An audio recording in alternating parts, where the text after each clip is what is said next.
The Mariners look to light some fireworks here against the Baltimore Orioles on July 4th. Joe and I are going to go over the first few games in this series, as well as cover the third game against one of the best teams in the American League. We're then going to talk about the Nico Hoerner deal that has been talked about on Twitter. Could the Mariners get involved here? Could Cody Bellinger be one of the guys traded in that deal with the Mariners? We're going to talk about that and what that would mean for the Mariners moving forward. I'm going to wrap it all up by talking about the Toronto Blue Jays series coming up at T-Mobile Park. Thank you guys so much for watching episode 101 of the Hit It Here podcast, part of the Believe Network, the Sky Dre episode of the Hit It Here podcast. And I am here with Joe. And Joe, happy 4th, man. Happy 4th. It's we're feeling very patriotic. I'm not. I would feel more patriotic if the Mariners would win a baseball game, right? That would be my goal. But Colton, the final game on the 4th, it is a tough one, right?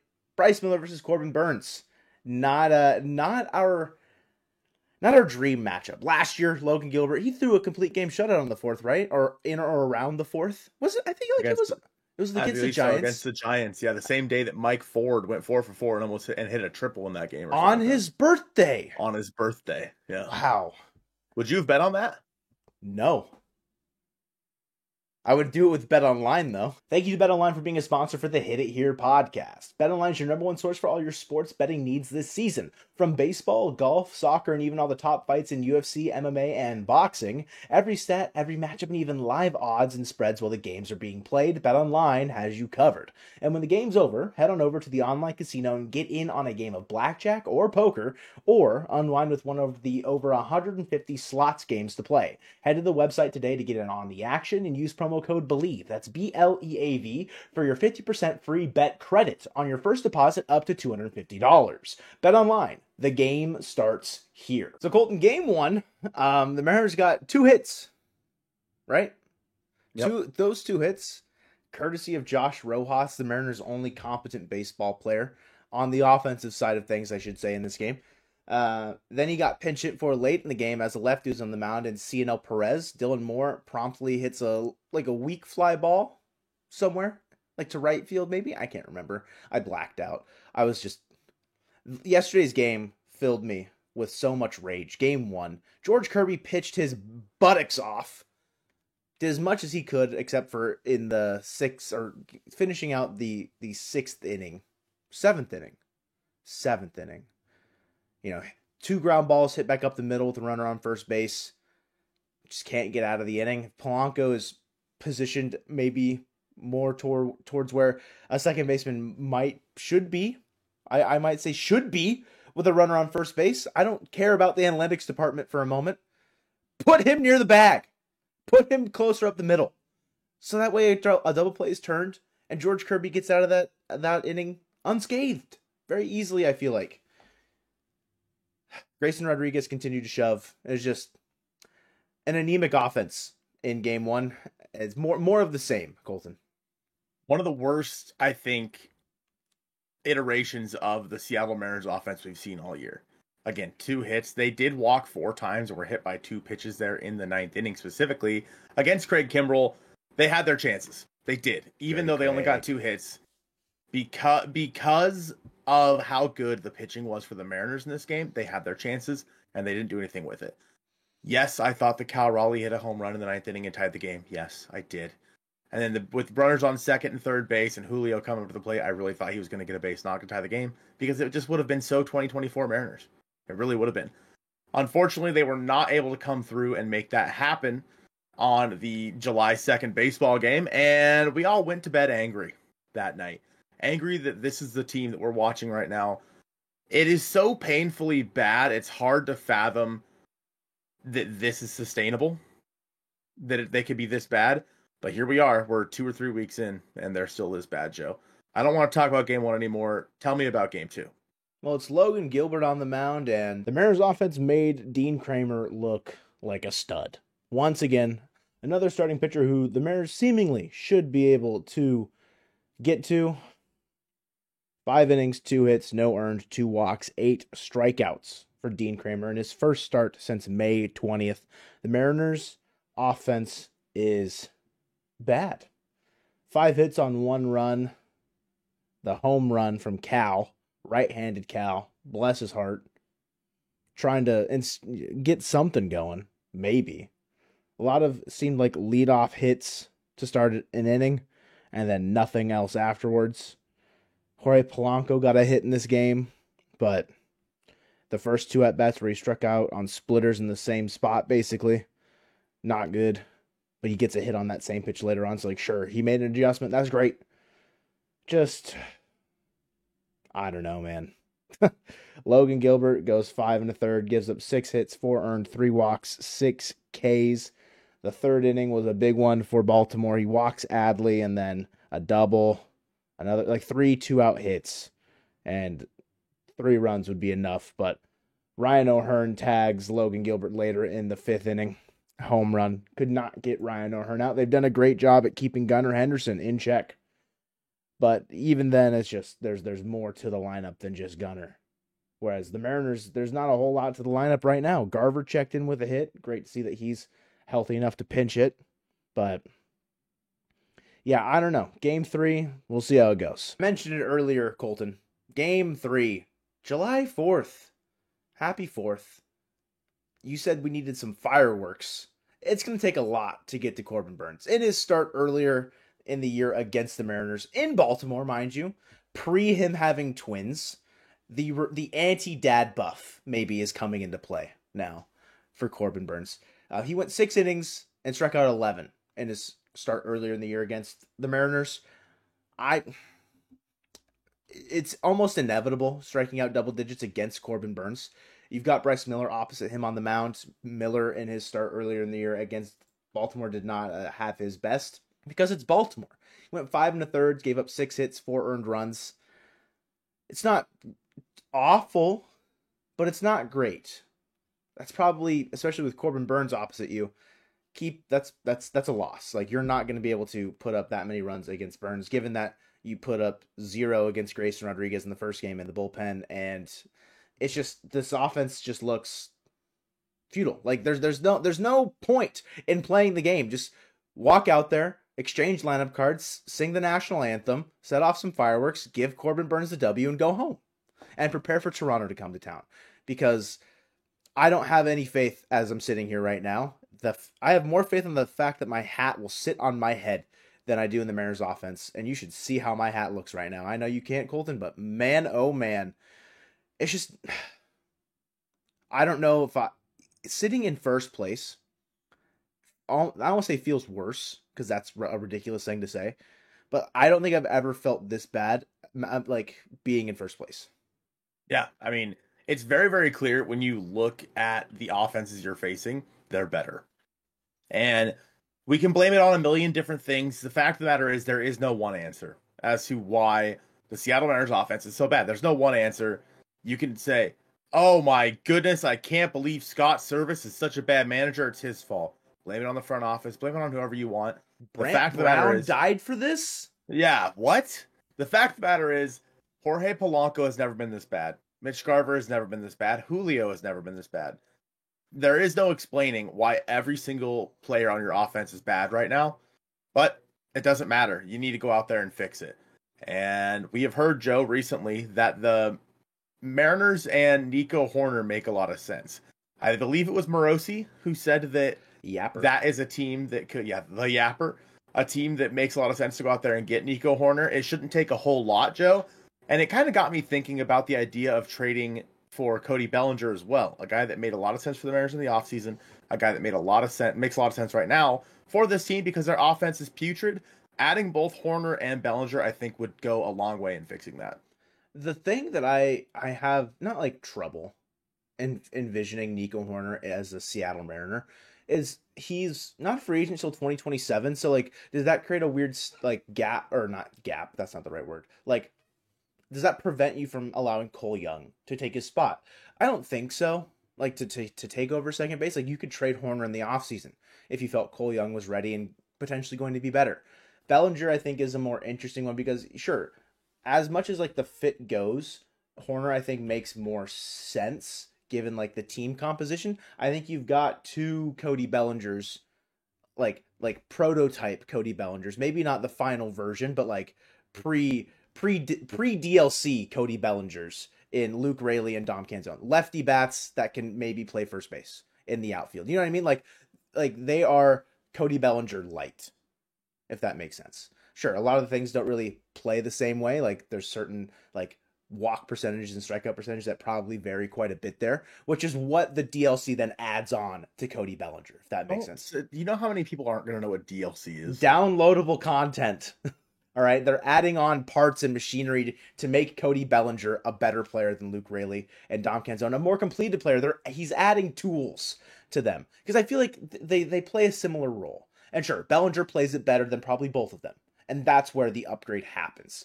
For Hoerner, it's like, yeah, your second base is terrible right now. Jorge Polanco's somehow, some way, the curse is alive. Still, your second base cannot do anything good on the baseball field at all. Hoerner provides you with a league average bat, maybe a little bit below league average, but that's better than what Polanco's giving you right now. Hoerner's like always been around like a 100 OPS guy, not a lot of pop. Or OPS plus, not a lot of pop. That'd be a very much so not a lot of pop. But like as it stands right now, Polanco's like I think below 70 OPS plus when he's been a career like 115 and above. So it's just doesn't make sense. You go out and get Nico Hoerner, a guy that plays good defense, can steal you a bag or two, and doesn't strike out a lot, and maybe continues the line moving in the lineup. I like Hoerner more than Bellinger as far as fit goes for the Mariners. The average, he's getting paid 11.5, I think, over the next 2 years. He's not a free agent until 2027, so you'll have him for 2025 and 2026. So, like, how does that work? Could you trade him again? You could. Could you move him around the infield? He's never played third base. He's only played second base and shortstop. It'll get interesting. And that's not really a conversation for right now because, frankly, Cole Young's not ready. You need an answer now. Bellinger just signed a deal this offseason, 3 years, $80 million. He's got player options in 2025 and 2026. Could he go out there this offseason and make more money? He could opt out. I don't think he will, but he definitely could. His stuff on the year, it's definitely less than his resurgence with the Cubs last year. Last year, he slashed 307, 356 with a 525 slugging, a 134 WRC plus. As it stands right now in the year, he's hitting 270 with a 329 OBP, a 421 slugging with a 111 WRC plus. Pretty solid defense out there in the outfield. He can play first base for you as well. Doesn't strike out a ton. Walks like more than Luke Raley does, which is none, pretty much, right? Do the fits make sense? Sure. What's the price that you're willing to pay for these two guys, though, Colton? That's the hard part. The price is the hard part because Hoerner is a guy who I personally think is severely underrated. Oh. When you look at Nico Hoerner's numbers, right? Last year, 283, 346, 383, 98 OPS plus, Joseph. The career OPS plus for Ichiro Suzuki is 107. OPS plus, I love it. Or WRC plus, OPS plus, whatever. You love I it, like but you the hate stat, but it's so incredibly not indicative of how well a player is playing on the year. So Hoerner's putting up a 245, 330, 343 for a 91 OPS plus this season. He has 4 homers, 21 RBIs, 14. He can steal you a bag, 14 stolen bags. Great defender as well. But what would it cost because of his contract? And the Cubs might be wanting to get out from underneath that they have the guys there, right? They have Pete Crow Armstrong, Matt Mervis, right? Is he up now? No, I'm not sure. No, they're still holding him hostage in Iowa. But it's like the cost for Nico Hoerner alone should not be that much. And you and I talked a little bit about this. When it comes to Cody Bellinger, yes, if he was putting up the numbers like he did last year, he should be owed a lot because both guys don't strike out that much. Bellinger strikes out at a 17.3 clip, 17.3%, and Nico Hoerner strikes out at 11.4% clip. They do not strike out.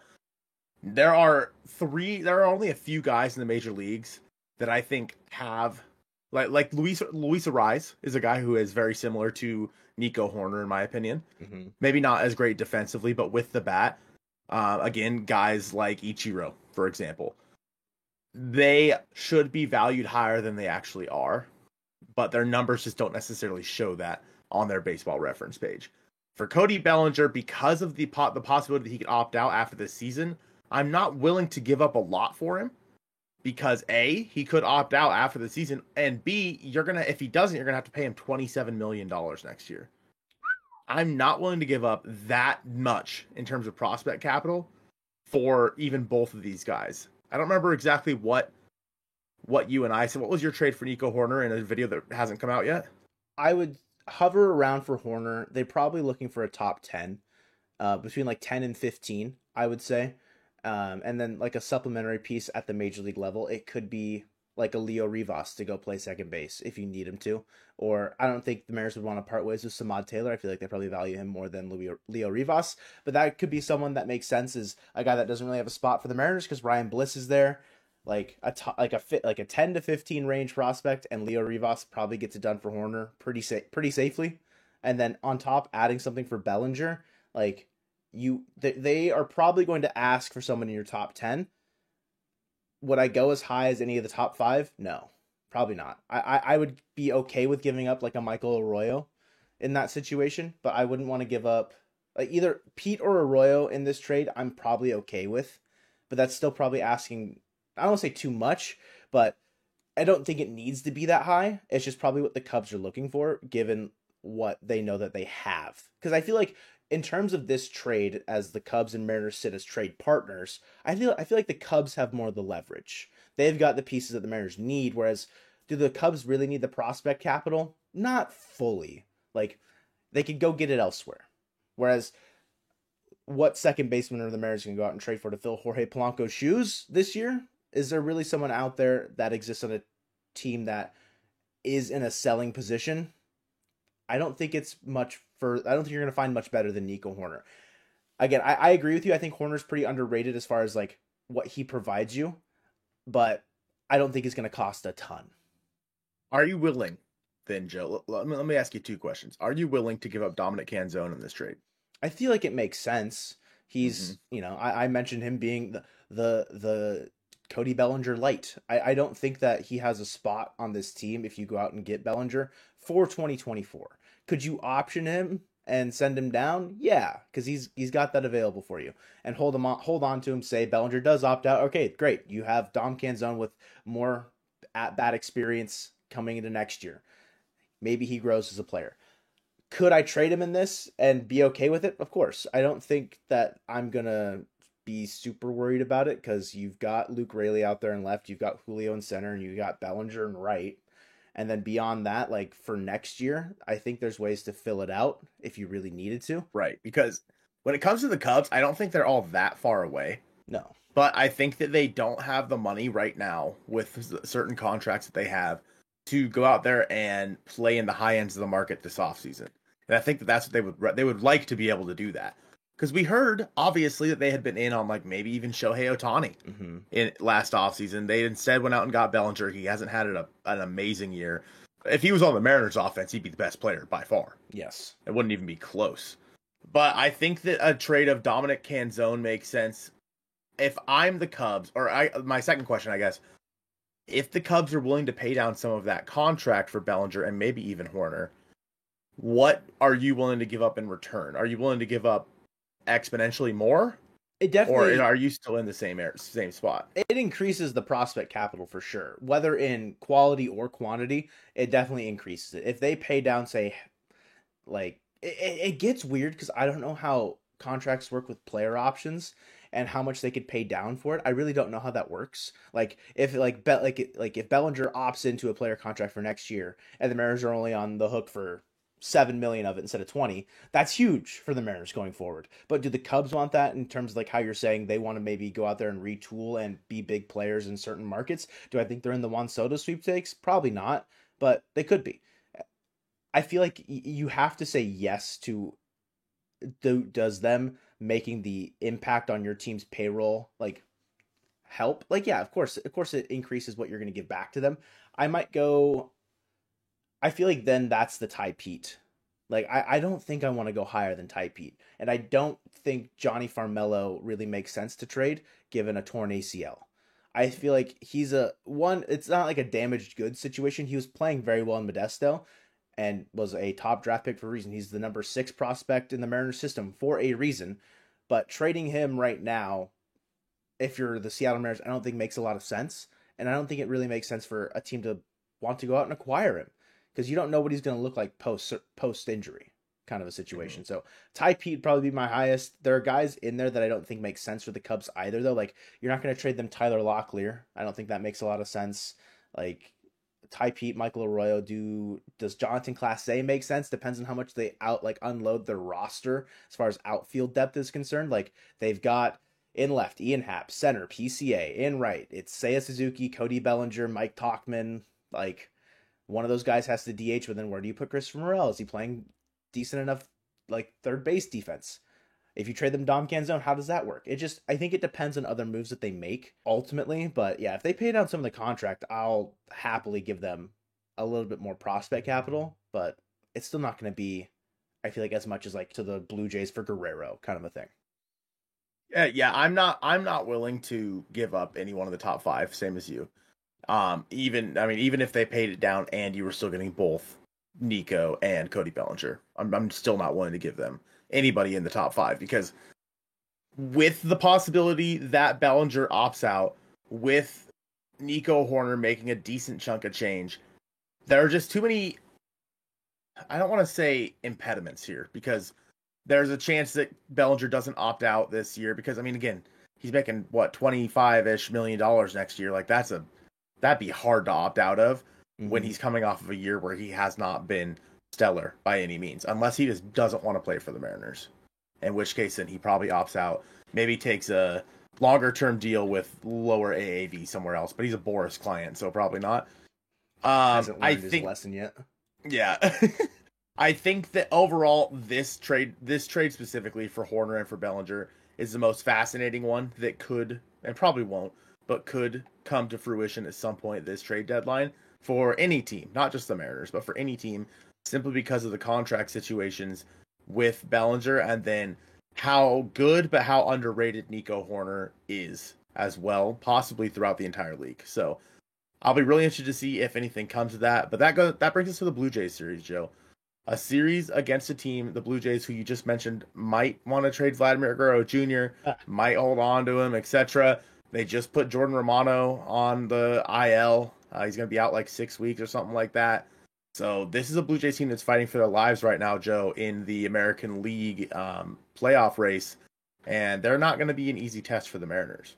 Definitely not an easy test, but sitting 7 games under 500, 15 games back of the division leading Orioles. You mentioned the wild card, that puts them like 7 games back of the wild card, something like that. Let me take a look here. 7 games back of the wild card. They're currently playing the Houston Astros, beat them in game 1. Very good for the Seattle Mariners when the Houston Astros lose. If the Blue Jays stay playing decent ball against the Astros, they're coming into Seattle playing better ball. Like, sure, it could be a tough challenge. They're 4-6 their last 10. They've got a lot of issues up and down their lineup. Springer having a very bad year. Bo Bichette having a very bad year. Justin Turner has not really been the DH solution that they'd hoped for. Yes, Vladdy, seems like he's almost back. A 140 and above WRC plus for Vladdy is looking very good for him on the year so far. They've got a lot of their young guys playing. Ernie Clement, Addison Barger, Spencer Horwitz. Their pitching, I think, is something that they've definitely relied on in years past, similar to the Mariners. And some of their guys are letting them down this year. Namely, a matchup the Mariners will face here, Jose Barrios. He's not been very good. Sure, he's only got a 3.63 ERA, but he's given up 19 home runs in 18 starts and 109 innings pitched. Okay? His previous career high was 29 in 2022. Last year he gave up 25. Like, he's almost there, and he's made 60% of his starts. The home run ball seems like it's been biting Jose Barrios quite a bit here. Aside from that, like, there have been some, they've got, like, Chris Bassett's having a pretty solid year. A 3.24 ERA, started off a little rough, is back on his horse. Kevin Gausman, another one that's just a 4.75 ERA for Gausman when he was, I don't want to say people's pick to be a Cy Young, but definitely a conversation there with his high strikeout rate. And when he's on. It's just hasn't fully been there. Injuries to the bullpen, obviously Jordan Romano, Eric Swanson not it's a tough situation. I don't want to blame anything on Eric Swanson other than the fact that he went through some family stuff in the offseason heading into the year. That's definitely going to take you out of it. The Mariners in game 1 against Toronto will be facing Kevin Gausman. Hopefully, I mean, Cal's owned him in the past, especially in T-Mobile. He's done it. Opposite him will be Luis Castillo on the mound, I believe.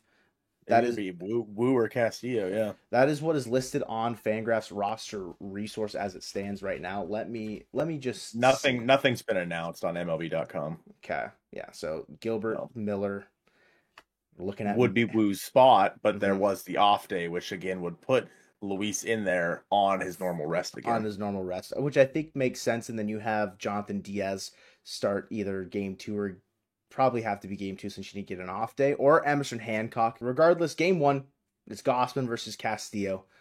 Given their years so far, I don't want to say I favor Castillo in that matchup, because it is like you kind of have to go into be like, all right, is Kevin Gausman going to be on his game? I think at his best, he could pitch like Corbin Burnes does.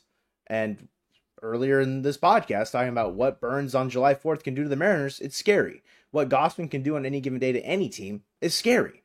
But you have to go out there and show up against him. On the year, the Mariners, the offense has been lackluster. We have been passed by the Oakland Athletics in terms of team WRC+. But the Toronto Blue Jays, they're not that far ahead of us. They're a couple spots, like 7 spots ahead of us, but they're at team WRC+ in 98. The Mariners are at 93. It's not that much better. A big discrepancy in typical fashion, the Mariners pitching. We're sitting at a 3.56 ERA on the year. The Toronto Blue Jays, a 4.25. We're 5th best in MLB. The Blue Jays are 23rd. You just have to hope Castillo, on his normal rest, sure, it's a spot earlier in the rotation, goes out and gives you 6 or 7, because you haven't had an off day since Monday, depending on how the bullpen looks against Baltimore.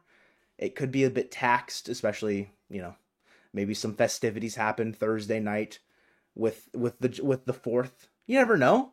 Some brews and bros. You never know. All right, it's a possibility, especially with Canada coming to town. They better be getting patriotic the day before. All right, they better be throwing down. Okay, that's my game 1 wrap there, Colton, for Toronto. That was wonderful, Joe. Yeah, wow, that you got really passionate there at the end. That was good. Yeah, I don't know. I mean, talking about who'd you say it was Gausman, game 1. Here, I don't necessarily know if it matters if he pitches well, or like if he's on his game. He's facing the Mariners. I'd pitch well versus the Mariners. Dude, I went to the arcade the other day, and they have like this pitching game, dude. I hit 73. Yeah. Wow. Daddy's back. Yeah. Elbow's feeling good, huh? Oh, dude, it was killing me for days. Anyways, Joe, game 2, what are we looking at here? Because, again, this could be a spot where Jonathan Diaz starts. He was just optioned again. Yeah, so I don't for Seby Zavala. So, barring an injury, he can't come back up. Mm-hmm. So, it would then probably have to be Hancock. I'm not sure, or a bullpen day. I'm not sure where the days line up right now for Hancock, if he has recently started a game. Because I know that he was on the same timeline as Brian Woo, but then of course his injury kind of pushed him back a few days. So I'm not sure where that's at right now.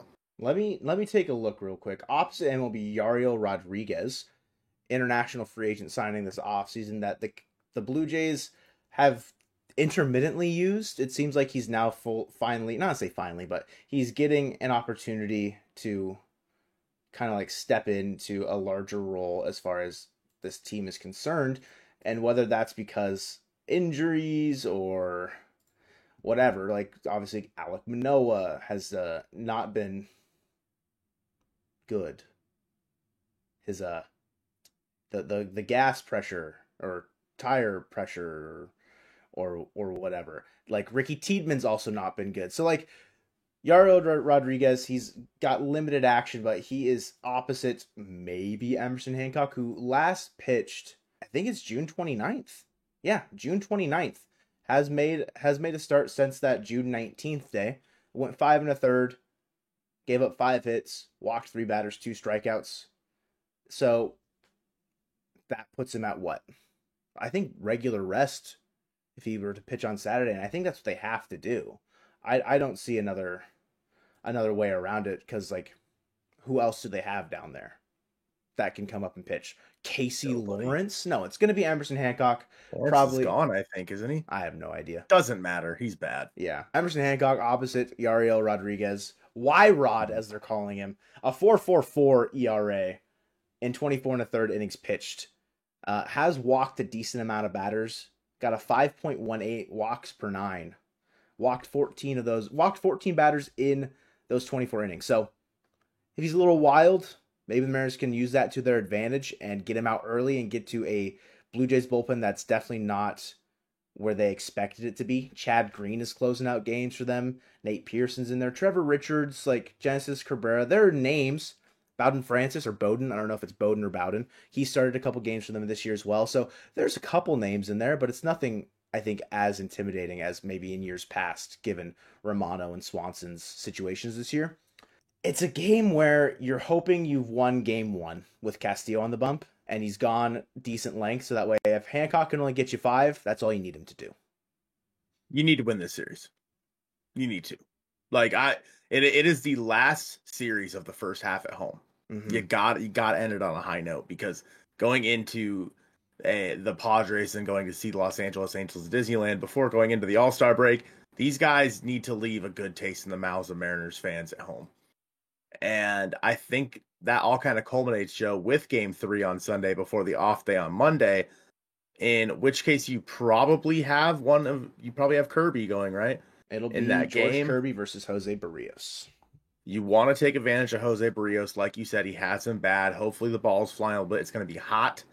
The roof's going to be wide freaking open. Oh, yeah, it will be warm. It's going to be 90-something degrees. The ball might be flying out of T-Mobile Park on Sunday. Hopefully it is for the Seattle Mariners. Look for Julio Rodriguez, Joe, to hit 2 homers in this game. Dude, if there's something to get him going, please.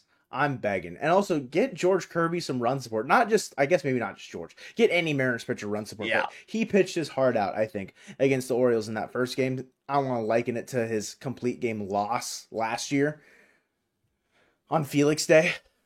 Because that was just unreal. I loved that. He was unconscious out there. You need him to be as good as he has been recently against Toronto to finish out the final game for the Mariners at home, like you're saying, before the All-Star break. I agree. Go out and win that freaking series. Stop reeling, get yourself back up on the horse, and keep riding. Milady. Sweep aside the Blue Jays, get those Toronto fans going home sad, and leave Seattle on your way to San Diego with Vladimir Guerrero Jr. in tow. Put him in the cargo hold. Keep him. All right. Take him with you. But that's going to do it for us here on episode 101 of the Hit It Here podcast, presented by Bet Online, the Skull Productions episode of the Hit It Here podcast. Go Mariners and happy 4th. Milady.